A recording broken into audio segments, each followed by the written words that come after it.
Paz do Senhor, meus irmãos. Uma honra, viu, pastores? Um privilégio maravilhoso poder começar aqui o trimestre.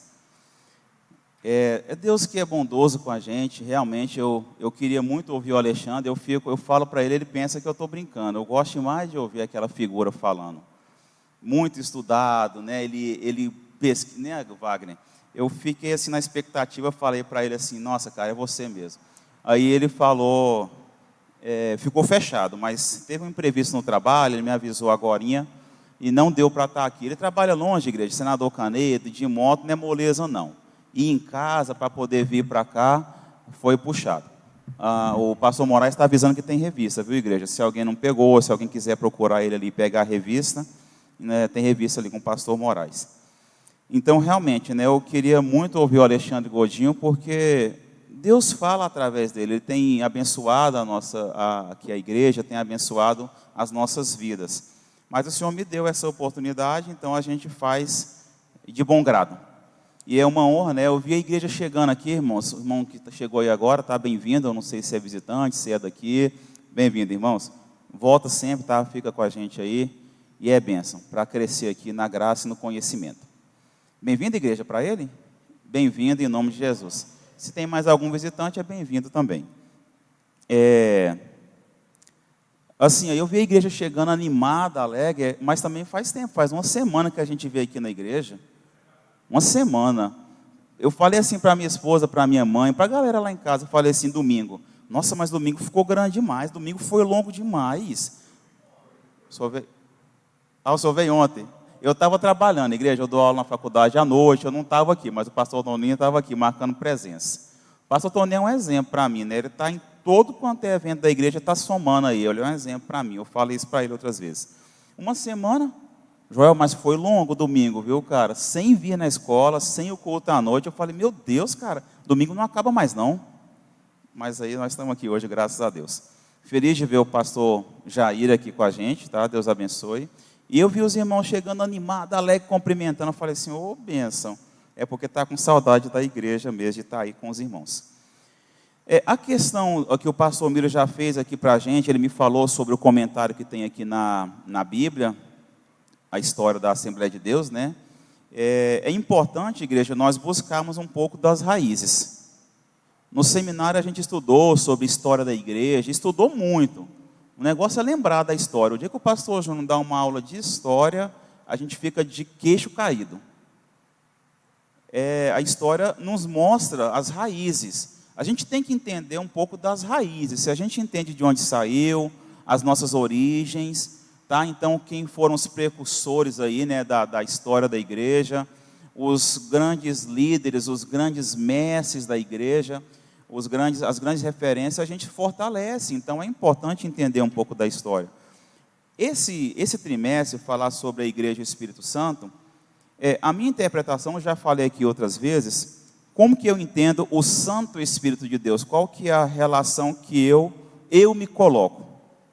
Eu não sei se todo mundo pensa da mesma forma, mas eu penso o seguinte, pensa num irmão mais velho, que ele está sempre de olho em mim.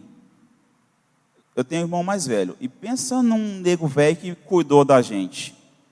Pensa numa pessoa que cuidou da gente, que ajudou a gente em vários sentidos e ajuda até hoje. Eu até me emociono falar dele, porque ele realmente é uma pessoa que nos fortalece, faz a gente crescer. Pensa num irmão mais velho, que está sempre de olho em você. Se na escola alguém quer te bater, ele te defende. Já aconteceu isso literalmente na escola, quando eu era menor, mais magrinho e menor. Aí ele me defende, se alguém queria me bater. Até entrar na briga ele já fez, pastor Gessi, não deixava encostar em nós não. Pensa num irmão mais velho que te puxa a orelha quando você sai da linha. Fala assim, cara, faz isso não.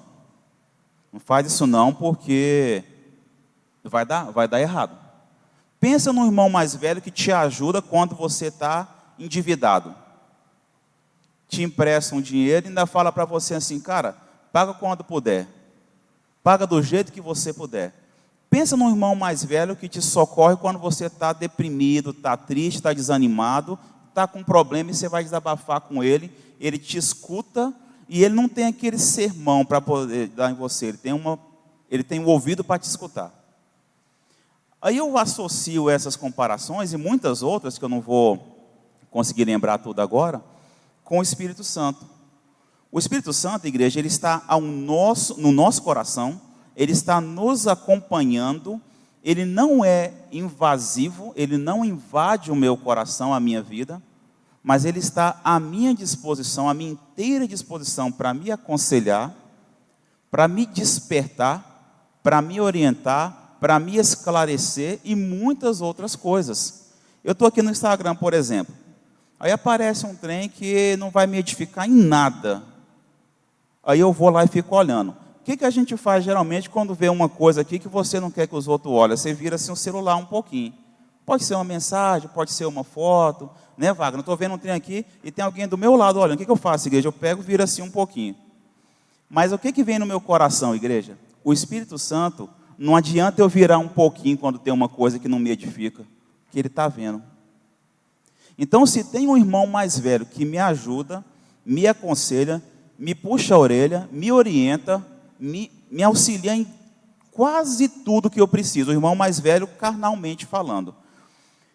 Mas ele não está a todo momento de olho, mas eu não quero decepcionar ele. Quando meu irmão, por exemplo, me chama a atenção, dificilmente eu quero falar para ele assim, não concordo, não quero nem saber da sua opinião. Eu não sou desse jeito, eu quero ouvir a opinião de alguém que me inspira. Agora imagine, igreja, eu não quero decepcionar ele, que é humanamente meu irmão, biologicamente meu irmão de sangue. Imagina o Espírito Santo. Não adianta eu virar o celular um pouquinho, porque ele está vendo.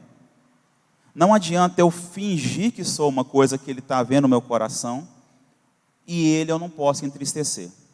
Por que eu não posso entristecer o Espírito Santo? Porque ele é o meu consolador. O consolador é aquele que me consola na hora que eu estou mal.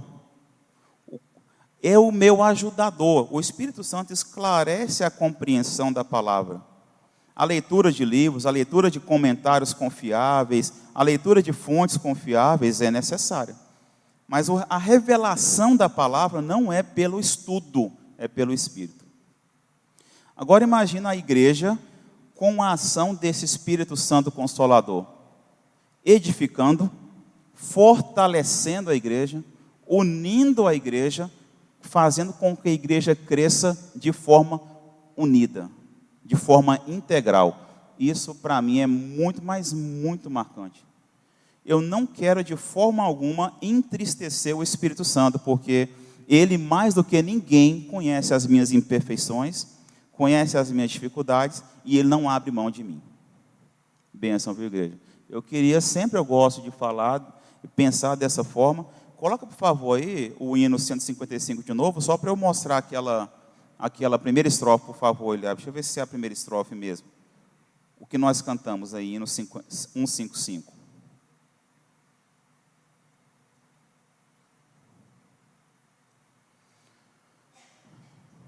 Pode passar um pouquinho, por favor. Mais. É isso ali. Olha lá. Bendita promessa paternal. Era esse trecho que eu queria destacar também. Deus nos promete o Consolador. Jesus volta ao Pai, mas Ele envia o Consolador, Ele nos promete. E a promessa de Deus não fica em vão. A palavra de Deus não volta vazia. A palavra de Deus não é a do homem, que hoje a gente fala, amanhã a gente desfala. E pede desculpa porque falou, e cara, desculpa, não consigo cumprir o que eu falei. Bendita promessa paternal. Deus nos promete o Consolador, então a gente não tem dúvida de que o Consolador está realmente à nossa disposição. Obrigado, Eliab. Outro versículo que eu quero também, antes de começar, é aqui, 1 João 4,20. Se alguém encontrar antes aí, pode me ajudar, por favor. 1 João 4,20.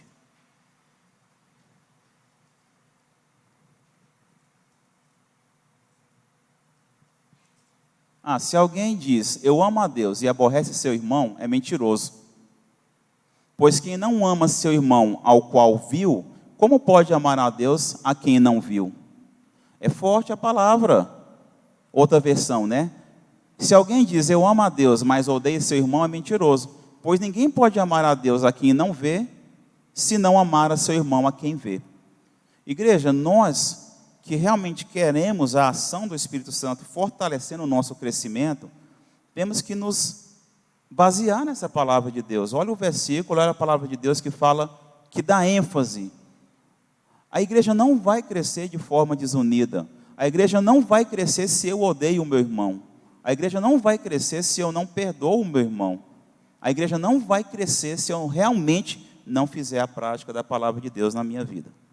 Eu não posso ser somente ouvinte, eu tenho que ser praticante da palavra de Deus. Põe também, por favor, aí Romanos 12, 18.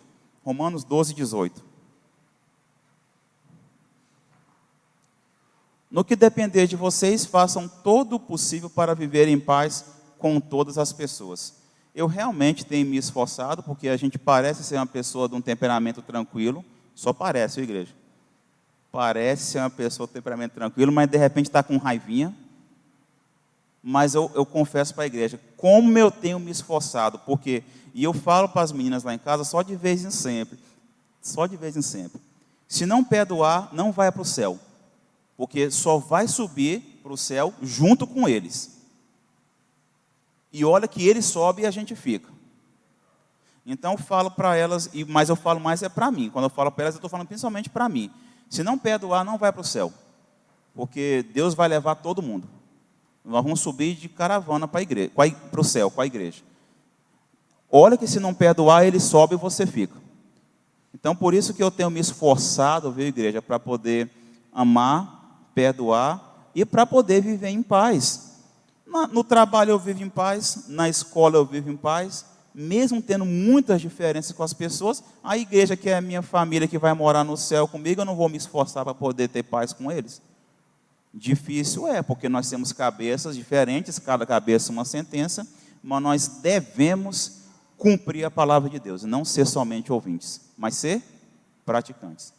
Obrigado pela atenção até o momento, muito feliz, está honrado aqui, poderia estar ouvindo aqui os pastores falar.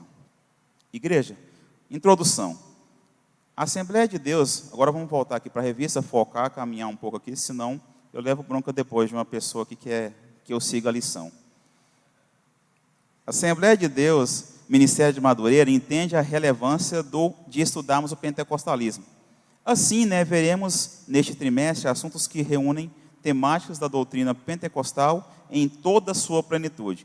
E eu gosto do bispo Eudes falando, principalmente agora que vai falar da história do pentecostalismo, da igreja, do Espírito Santo, é um homem de Deus que tem muito para contribuir aí com a gente, com o aprendizado. Tópico 1, o pentecostalismo. A principal particularidade do pentecostalismo é a crença no batismo com o Espírito Santo, como evidência inicial de falar em outras línguas. Bem como na atualidade, os dons espirituais, conforme a experiência cristã primitiva no dia de Pentecostes, Atos 2, e no relato da primeira carta aos Coríntios, capítulo 12. Igreja, o batismo com o Espírito Santo é um revestimento de poder, tá? Batismo com o Espírito Santo não é sinal de pureza, porque se a gente fosse puro e perfeito, a gente estaria no céu com Deus. O batismo com o Espírito Santo é um revestimento de poder, não é sinal de pureza, é revestimento de poder. Eu tenho que buscar a santificação, eu tenho que buscar ser igual a Deus? Tem, cada dia mais, porque o Espírito de Deus não habita em templos sujos, e não está falando de templo de 4 paredes, de tijolo e de cimento, está falando do nosso corpo. E falar em línguas não é uma constatação de que foi batizado ou não. O falar em línguas é uma evidência do batismo com o Espírito Santo. Quando a gente é batizado com o Espírito Santo, às vezes a pessoa não fala em línguas e não significa que não foi batizado. O falar em línguas é uma evidência para que as pessoas consigam identificar que ele foi selado, revestido com o poder do alto. Tá? Então isso é uma informação importante que nós temos que entender. Às vezes, eu lembro na nossa época de adolescência, faz bastante tempo, faz tanto tempo assim não.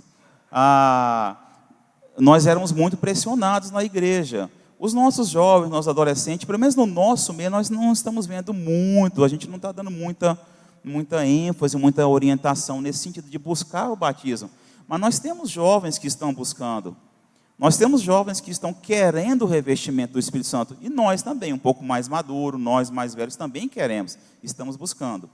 Mas o batismo é esse revestimento espetacular aqui da presença de Deus, e a evidência é o falar em línguas. Tá? O termo pentecostalismo, Joel, você pode ajudar a gente lendo um pouquinho aí? Você está com a revista?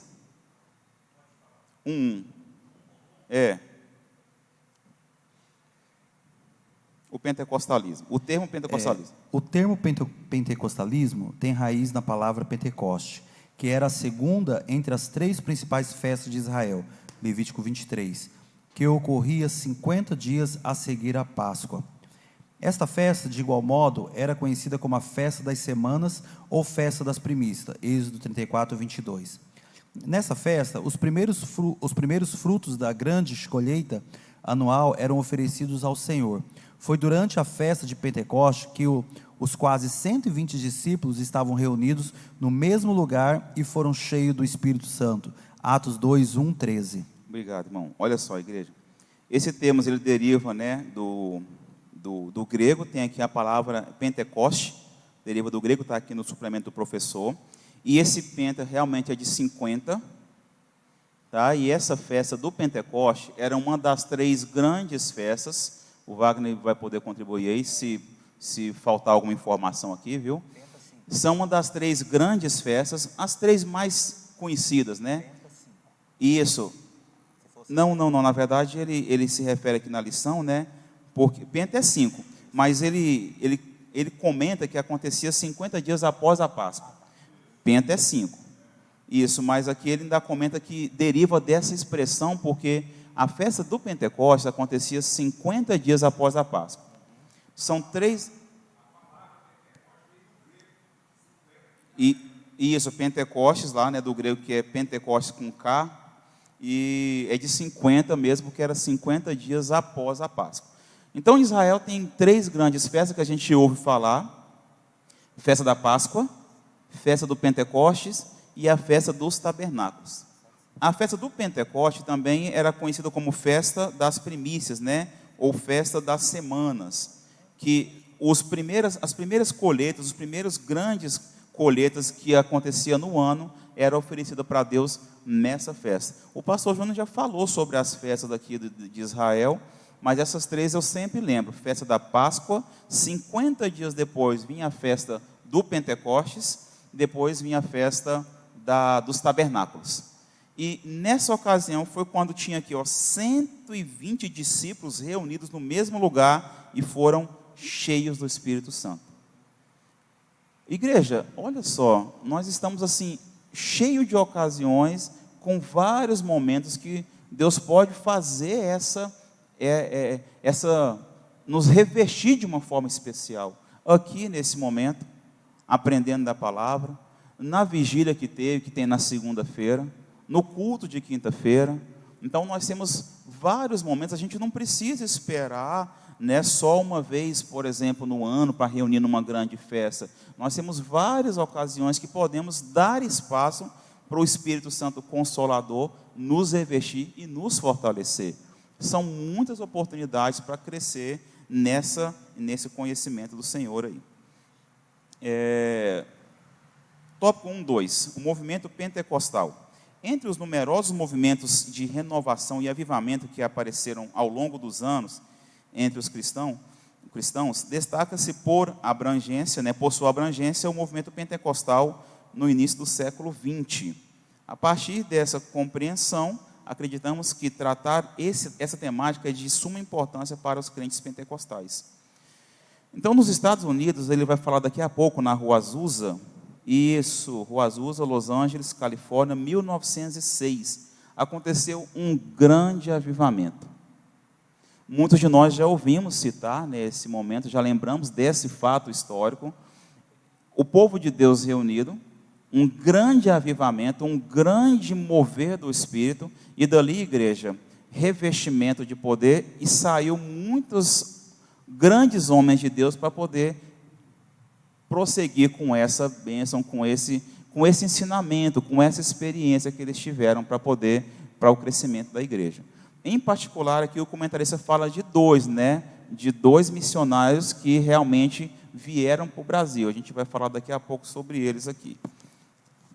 Pentecostal tem atestado que a igreja de Cristo não é um simples ornamento, mas um organismo vivo. E é neste panorama que uma igreja verdadeiramente pentecostal segue desempenhando universalmente a missão que lhe confiou o Senhor Jesus. Estamos cientes de que as Assembleias de Deus no Brasil surgiram tendo como base os princípios do pentecostalismo, para apregoar ao mundo que Jesus salva, cura, batiza com o Espírito Santo e breve voltará. Se nós dermos ênfase evangelizando ou falando para as pessoas que estão ao nosso redor, muitos já vão lembrar, muitos vão falar assim, não, eu já ouvi essa mensagem. Não, essa mensagem eu já ouvi, o pregador já falou para mim, já foi lá na minha porta, já falou comigo lá no trabalho. Mas mesmo assim, igrejas, nós temos que permanecer, porque a gente está só regando. Se alguém plantou e eu continuo regando, se eu continuo reforçando essa palavra, é Deus que dá o crescimento. A palavra de Deus fala para nós, se eu não lembrar o versículo, Wagner me ajuda, por favor. Mas a palavra de Deus fala para a gente que um vai semear, o outro vai regar, mas é Deus que dá o crescimento.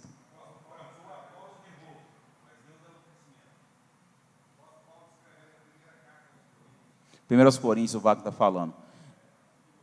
Fala, Zeraci.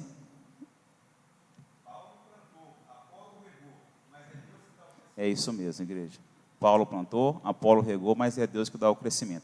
Então, se alguém te falar assim, não, já cansei de ouvir que Jesus cura, salva, mas eu não vivi essa experiência ainda. Igreja, por que a pessoa não viveu a experiência ainda? Porque ele ainda não está no centro da vontade de Deus. Eu tenho vivido, realmente, eu posso testemunhar que eu tenho passado assim, por diversas situações, tá? Que Deus tem conduzido integralmente os meus projetos. Igreja, quando eu falo em qualquer aspecto da minha vida, então se realmente eu entrego para Deus e eu quero que Deus conduza de fato, Ele vai concretizar as promessas. Eu vou ter experiências para poder testemunhar para a igreja do crescimento. A pessoa fala, mas eu já fui na igreja, eu já orei, eu já fiz campanha, e Deus ainda não me respondeu. É claro, o tempo não é o nosso, o tempo é de Deus. O momento é de Deus. E creia, se nós estivermos de fato no centro da vontade de Deus, nós teremos o quê? Nós teremos o discernimento, nós teremos a revelação, a compreensão pelo Espírito de que o momento não é aquele. Eu não tenho maturidade suficiente para poder encarar aquela bênção nas minhas mãos. Eu não tenho condição para poder administrar o que virá às minhas mãos. Se eu estiver de fato no centro da vontade de Deus, descansando no Senhor, eu vou ter essa revelação e a calma, a paciência para esperar no Senhor. Por que a igreja, a pessoa vai falar que não viveu? Mas você me falou isso aí tantas vezes, eu nunca vi cumprir na minha vida. Porque ainda não está no centro da vontade de Deus. Fala, pastor. Sim.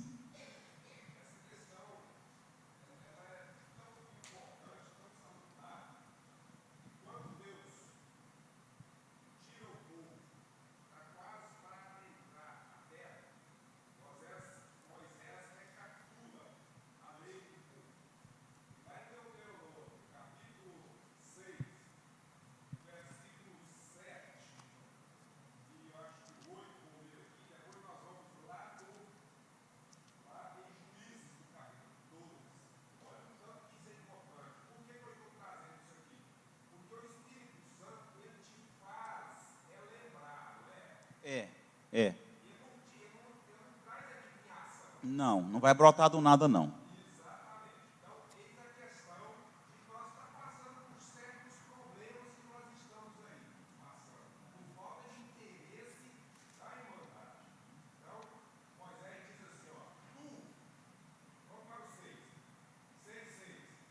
E essas palavras, é isso. E essas palavras que hoje te ordeno estarão no teu coração. E ensinarás aos teus filhos, e delas falarás, assentado em tua casa, andando pelo caminho, e deitando-se e levantando-te. Também as atarás por sinal na tua mão, e te serão por frontais entre os teus olhos. Falar sobre os ensinamentos.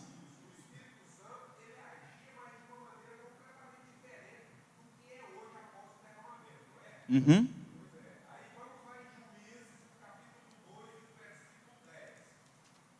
Juízes 2:10.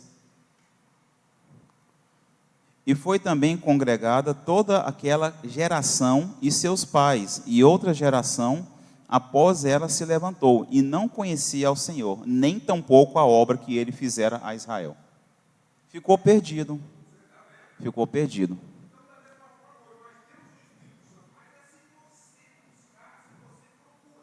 Uhum.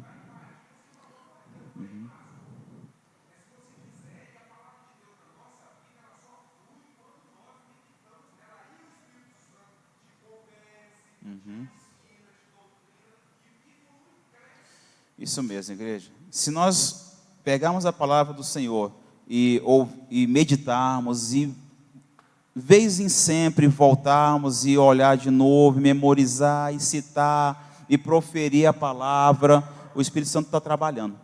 O pastor Wagner citou aqui algumas referências que no decorrer do processo ficou perdido os ensinamentos. Porque foi uma geração, veio a próxima, perdeu os ensinamentos, porque não continuou martelando. Não continuou martelando. Tá? Joel, lê por favor 1:3. O verdadeiro pentecostalismo. A Bíblia construiu uma sólida evidência sobre o verdadeiro pentecostalismo. Nós, pentecostais, somos reconhecidos por nosso relacionamento e experiências com a manifestação do Espírito Santo. Assim, presenciamos essas manifestações através dos seus dons e amostras, como a glosolalia, as profecias, as curas divinas e as diferentes operações de maravilhas. Nós, no Ministério Madureira, entendemos que a Bíblia, em sua construção narrativa, deve ser a única regra de fé, sendo aceita como a inspirada e inerrante palavra de Deus, 2 Timóteo 3:16 e 17, nos evidenciando de maneira única como manter e conservar a sã doutrina, e não abrirmos mãos dos dons espirituais, pois fazem a diferença no cumprimento do ID do Senhor e na edificação da igreja. Obrigado, irmão Joel. A palavra glossolalia aqui, igreja, é no sentido de falar em línguas. Então, essa manifestação do dom de línguas, falar em outras línguas, línguas estranhas. E realmente nós, como raízes, né, como nós temos raízes no pentecostalismo, nós realmente temos essa essência lá no começo da nossa igreja. Nós temos que transbordar isso, mostrar para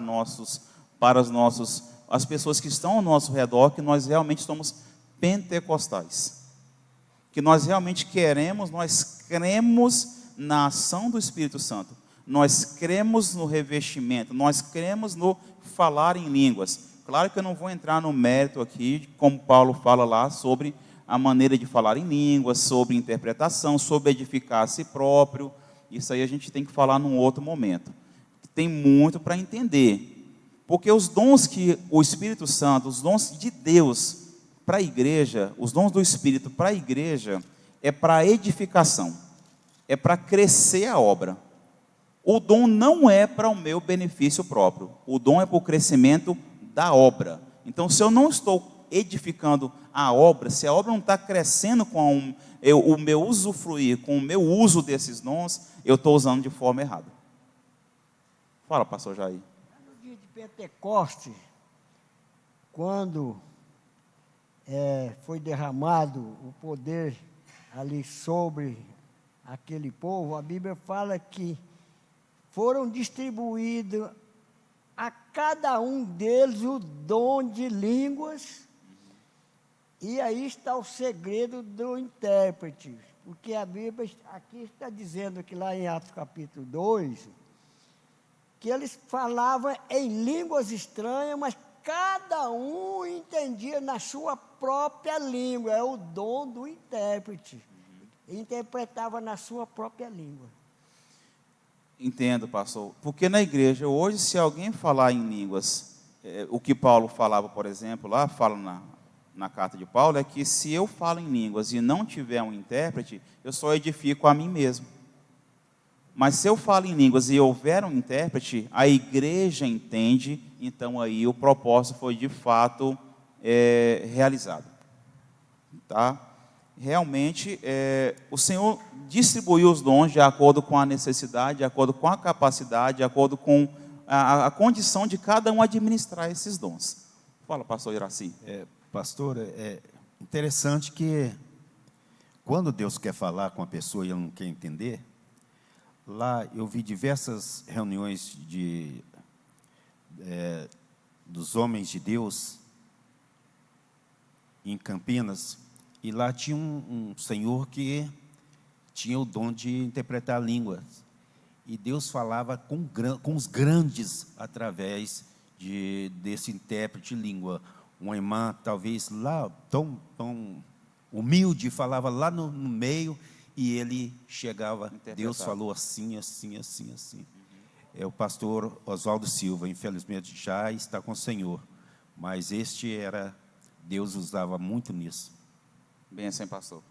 Benção, obrigado pelas contribuições aí. Tópico 2, o movimento pentecostal. Entendendo um pouco mais, tá, igreja? Explanando um pouco mais aqui sobre o movimento pentecostal, é inquestionavelmente aceito por todos os pentecostais que o movimento pentecostal ocorrido no início do século XX, na Rua Azusa, em Los Angeles, Califórnia, 1906, foi um relevante agente que difundiu a chama do Espírito Santo pelo mundo, assim como na igreja primitiva, né, em Atos 2. Nessa igreja, cada um que se convertia transformava-se em missionário, levando a chama pentecostal para outras cidades, nações, assim como ocorrido no Brasil. Igreja, quem realmente compreende, quem realmente foi transformado, ele não quer as boas novas só para ele. Uma coisa que é muito boa, mas muito boa mesmo, eu não posso querer só para mim. Não posso querer só para mim. Então, quem realmente tem o amor de Cristo, quem foi realmente convertido e transformado, ele não quer as boas novas só para ele. Ele quer sair gritando. Quer sair falando as boas novas. Para evangelizar a igreja, é importante organizar, é importante ter um esquema, é importante ter uma estratégia, é importante ter uma orientação dos pastores que têm mais experiência, mas a gente também pode evangelizar com as nossas ações. Sem falar nada, a gente pode evangelizar. Para a pessoa falar assim, não, eu quero ser crente igual... Não, igual esse cara eu quero ser crente, eu quero ser desse jeito. Então a gente não precisa, igreja, preocupar só em mobilizar uma equipe e sair daqui para evangelizar. Eu sei que é importante, fortalece mais, une mais a igreja. Precisa disso, é fundamental. Mas eu também posso evangelizar para o meu colega, com as minhas próprias atitudes, sem falar coisa alguma, sem falar nada, eu posso evangelizar. Várias vezes eu estou aqui, por exemplo, na portaria ali, vigiando, e está passando alguém, eu estou pelo menos convidando para a igreja, para o culto. Aproveitando a oportunidade, eu estou aqui, em vez de ficar no portão ali, desatento, eu passo alguém, eu convido para poder vir no culto.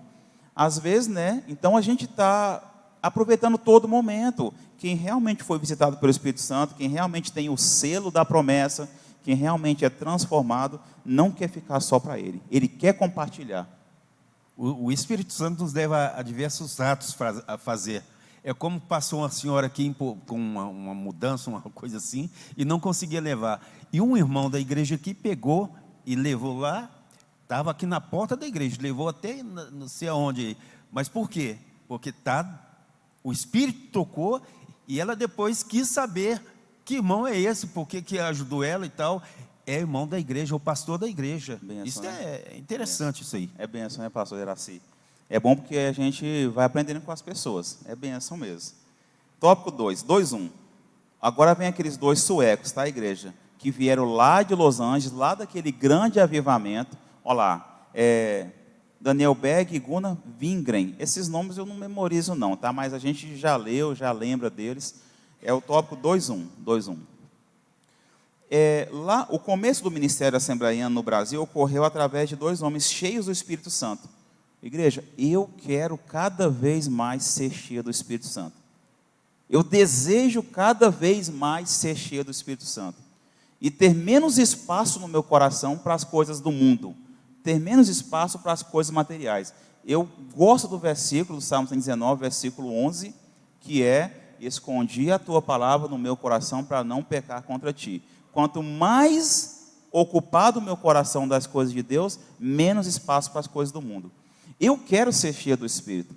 Então esses grandes homens, né, grandes exemplos para nós de missionários suecos, vieram lá do avivamento de Los Angeles para cá, para o Brasil, para começar a história da Assembleia de Deus, a Igreja de Deus, missionários.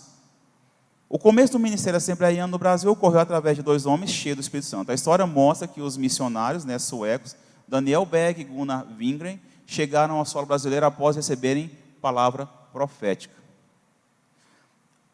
Cuidado, né? Nós temos que discernir a profecia do Senhor, a profecia quer dizer, se é do Senhor ou se não é. Nós não devemos julgar o profeta. O Absa está falando, sei não boto muita fé no Absa não. Não precisa botar fé em mim mesmo não. Mas você pode julgar a profecia. Alguém me chegou um dia e falou para mim uma coisa, eu falei assim, tá bom, beleza, graças a Deus.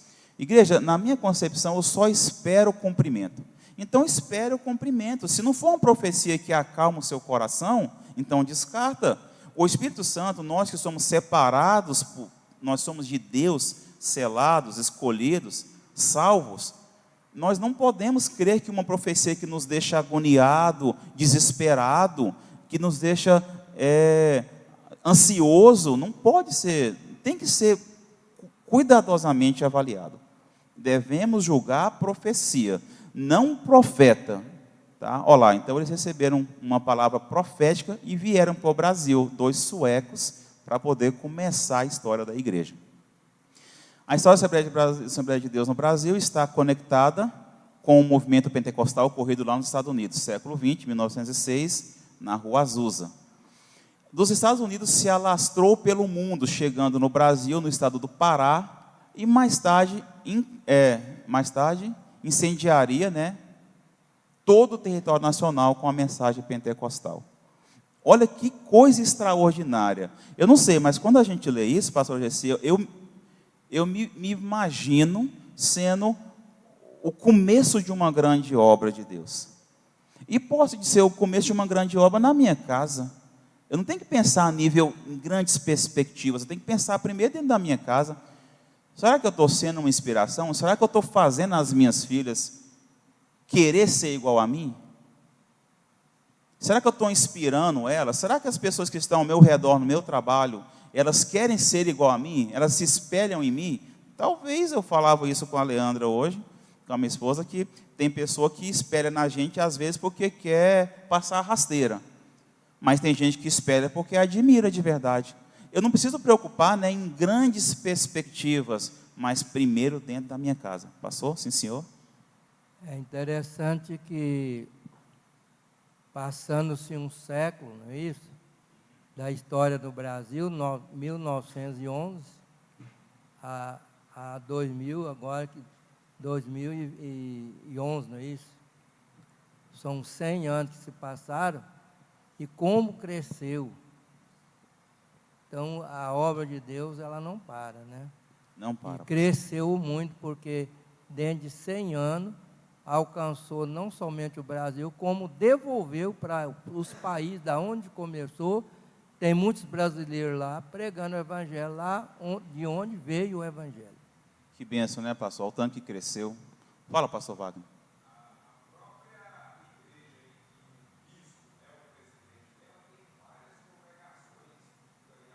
Isso mesmo.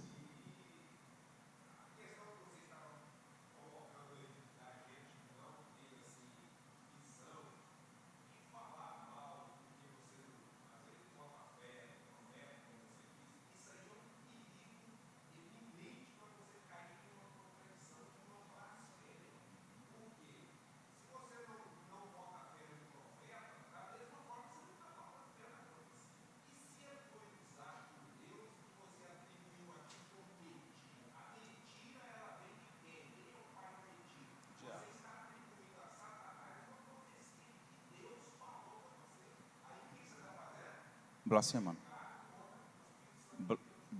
Blasfemando. Então, a profecia tem que ser cuidadosamente, igreja, discernida. Agora tem critério para julgar essa profecia, né? Tem. Para quem ela serve? A palavra de Deus diz que para exortar, consolar e tem três coisas. Edificar. Edificar, consolar E exortar. e exortar. Uhum. Ou seja, e ela é falada para o bem da igreja. Isso. Não é só você pegar a sua sanfoninha, largar seu marido, largar seus filhos. Isso. Uhum. Isso mesmo, que a essência da profecia está aqui. A Bíblia é a principal profecia. Nós devemos ter o discernimento, a revelação aqui. E Deus continua usando pessoas. Então, cuidadosamente, né? Cuidadosamente recebido, avaliado, discernido. E é o Espírito de Deus que nos dá o discernimento da profecia, igreja. É o Espírito de Deus. Assim como tem o profeta, tem quem vai receber profecia. É. E Deus prepara os dois. Não é só um, não, é os Isso dois. mesmo. Ele Não tem, prepara a igreja. não tem confusão quando a profecia é de Deus, igreja. Não tem confusão. Tem que descansar o coração. Se for para me exortar, eu tenho que descansar, porque a correção é para minha melhoria, é para o meu crescimento. Balaão. Uhum. Uhum.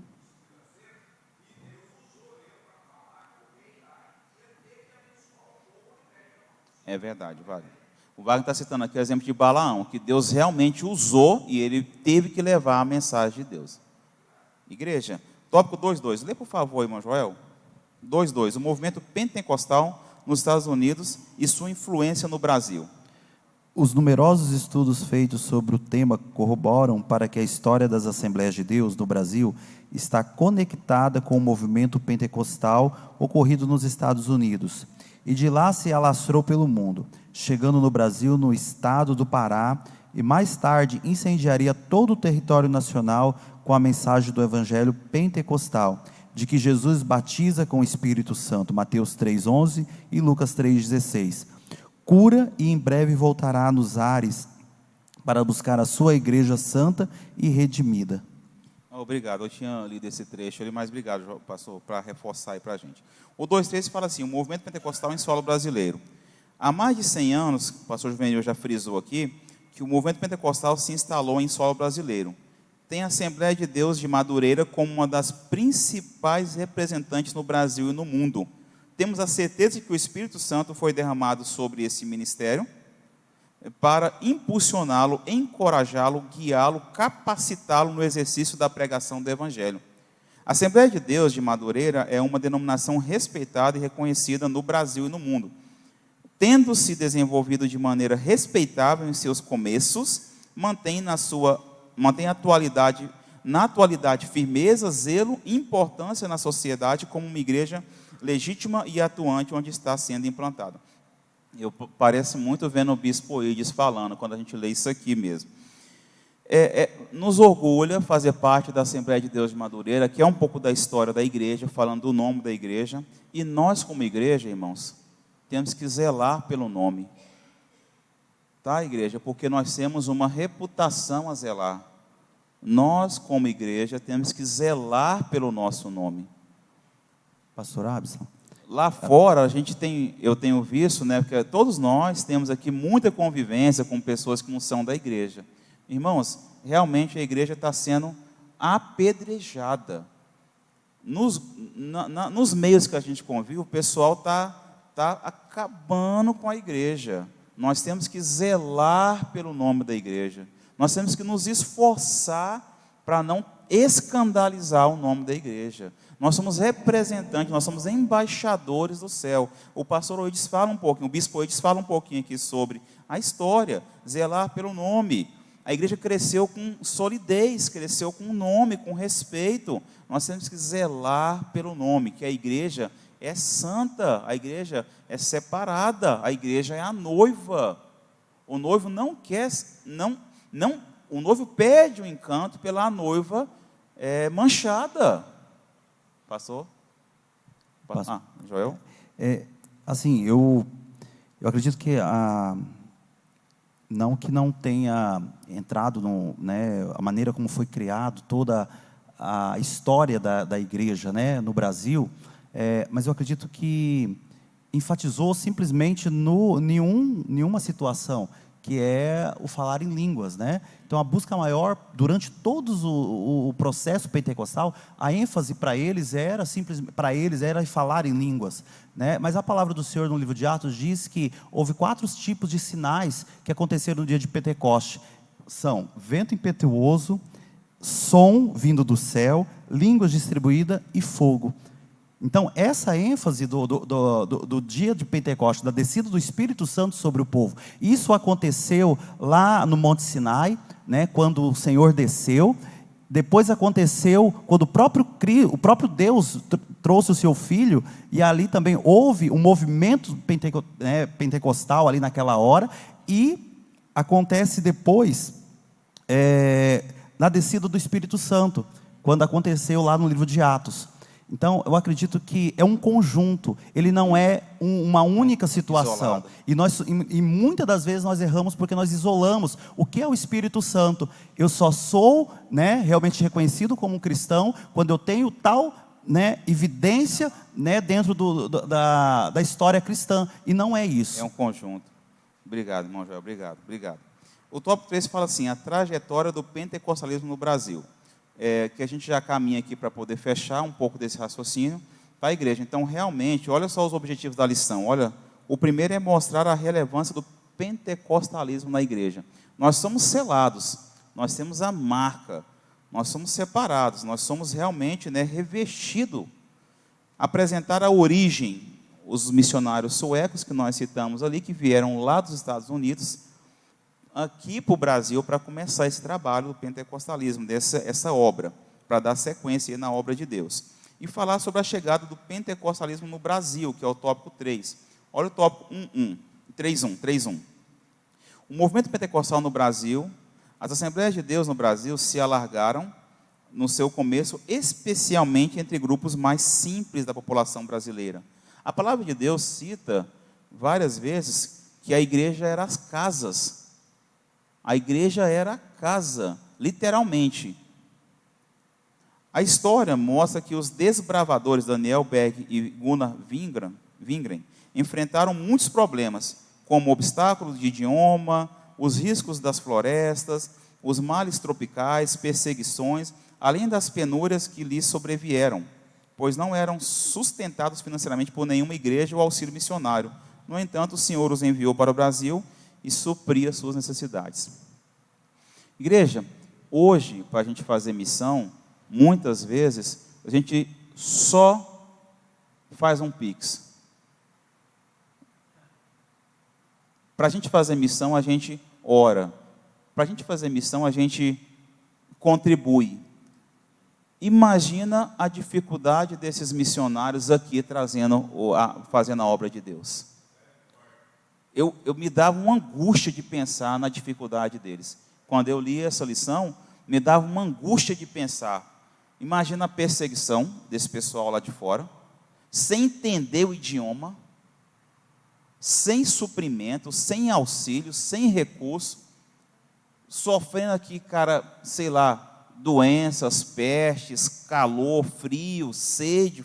Igreja, mas a gente não faz ideia da dimensão dos problemas que enfrentaram. E a gente coloca obstáculo em coisas tão simples, só porque eu tive que sair correndo para poder ir para a igreja e chegar a tempo, eu já vim murmurando, quase que de lá aqui. Eu estou dando um exemplo, não foi que eu fiz isso não. Graças a Deus, né? Imagina a dificuldade desses missionários. Igreja, isso é um incentivo para nós, isso é para nós nos espelharmos e fortalecer que as dificuldades virão, mas Deus vai suprir nas dificuldades.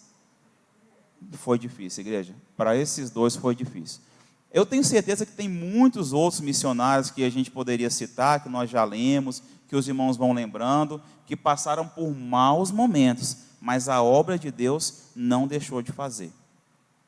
Porque se Deus levanta alguém para fazer uma obra e a pessoa olha para trás, se põe a mão no arado e olha para trás, vai ficar tudo torto o arado.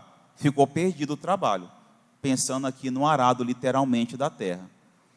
Se eu olho para trás e abro mão do que Deus separou para eu fazer, Deus vai colocar outro e vai cobrar de mim. Porque é mais ou menos assim, se eu aceito fazer um trabalho, se eu me responsabilizo por um trabalho, eu tenho que honrar aquela palavra. A gente faz isso no mundo secular, a gente faz isso na faculdade, na escola. Então, se eu aceito um trabalho, eu preciso honrar esse trabalho. Deus, e se eu abrir mão, se eu voltar atrás, se eu virar as costas, Deus vai colocar outro, que a obra de Deus não depende de mim, mas Deus vai levantar outro, que a obra não para, e Deus vai cobrar de mim. Imagina a dificuldade desses homens fazendo a obra de Deus sem desistir, igreja, sem desistir. O tópico 3.2, né? O início do ensino pentecostal. Esses dois missionários suecos, né, deixaram aqui Gunnar Wingren, em seus ensinamentos no Brasil, fazia questão de deixar evidente a sua preocupação com o ensino teológico, dando ênfase no movimento pentecostal. Eles, igreja, considerando toda a importância do Espírito Santo, Wingren, em suas exposições da palavra, fazia questão de destacar as doutrinas pentecostais, sobretudo o batismo com o Espírito Santo e as línguas estranhas, como evidências inicial, né, e a vinda do Senhor. Então, são pessoas que bateram na tecla. O pastor Júnior já falou isso para a gente aqui. Se a gente realmente fala a palavra, se a gente falar a palavra, a igreja quer ouvir. A igreja não quer ouvir histórias, a igreja não quer ouvir só exemplo meu lá fora de vida. A igreja quer ouvir a palavra. Se a gente realmente foca na palavra, e aqui está mostrando que os missionários que vieram, que enfrentaram dificuldades extremas, bateram na tecla. Tá? Bateram na tecla e até hoje, frutos que nós colhemos aí com muita alegria. Pastor Wagner, falar?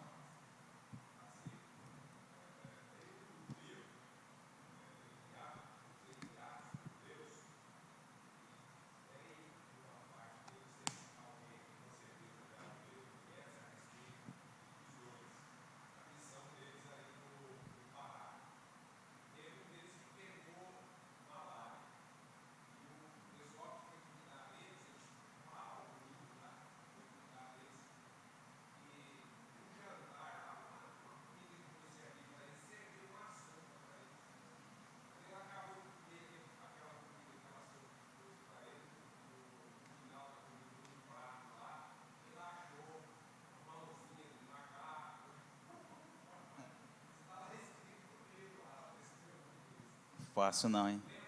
Das dificuldades. Imagino. Cara do céu, não dá conta não, viu? Mas até hoje existe isso, pastor. Muitas dificuldades extremas, né? Igreja, então assim, tomara, Deus abençoe, né, que o Espírito Santo fale aos corações da igreja, que nós possamos assim fazer uma leitura dessa revista. Essa primeira lição é mais um panorama, tá? Essa lição é mais um panorama geral do que vai discorrer no trimestre. Tá? Obrigado pelos irmãos que puderam e que deram atenção para a minha pessoa. Nós já ficamos assim, sentimos honrado, privilegiado, tá? Eu falei para o pastor Mira assim que a gente podia dividir o tempo, mas ele, obrigado por me ceder a oportunidade aí, que eu ficaria muito, muito feliz se pudesse dividir o tempo com ele. Deus abençoe cada um dos irmãos, que esse trimestre a gente possa crescer mais aí e entender um pouco mais da igreja e o Espírito Santo. Amém, igreja? Deus abençoe.